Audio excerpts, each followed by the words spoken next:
हातकणंगले तालुक्यातील संभापूर इथल्या दोन लहान भावंडांचा काही तासांच्या अंतरानं मृत्यू झाल्यानं खळबळ उडाली आहे। पोटदुखी आणि उलटीच्या त्रासामुळे तब्येत खालावून या दोघा बंधूंचा मृत्यू झाल्यानं परिसरातून हळहळ व्यक्त होतीये। हातकणंगले तालुक्यातील संभापूर इथल्या एकाच कुटुंबातील 6 वर्षीय वरद सागर पोवार आणि 4 वर्षीय विराज सागर पोवार या दोन भावंडांचा दुर्दैवी अंत झालाय। संभापूर इथल्या पोवार मळ्यात राहणाऱ्या पोवार कुटुंबियांमधील सागर पोवार यांच्या वरद आणि विराज या दोन मुलांना पोटदुखी तसंच उलटीचा त्रास होऊ लागल्यानं मंगळवारी पहाटे पेठवडगाव इथल्या खासगी रुग्णालयात दाखल केलं होतं। त्रास कमी झाल्यावर मुलांना डिस्चार्ज दिला होता। त्यानंतर गुरुवारी दुपारी त्यांना पुन्हा त्रास होऊ लागल्यानं त्या दोघांना पेठवडगावमधील त्याच दवाखान्यात दाखल करण्यात आलं। मात्र उपचार सुरू असतानाच विराजची तब्येत खालावत जाऊन गुरुवारी रात्री त्याचा मृत्यू झाला।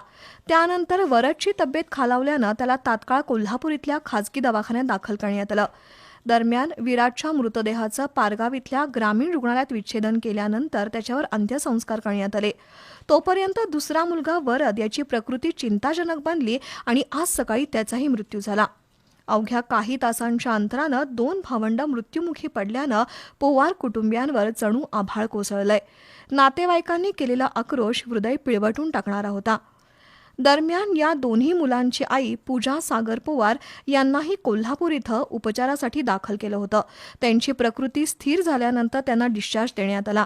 दरम्यान दोन्ही भावंडांच्या अचानक मृत्यूमुळे संभ्रमावस्था निर्माण झाली असून व्हिसेरा अहवाल आल्यानंतर मृत्यूचं कारण स्पष्ट होणार आहे।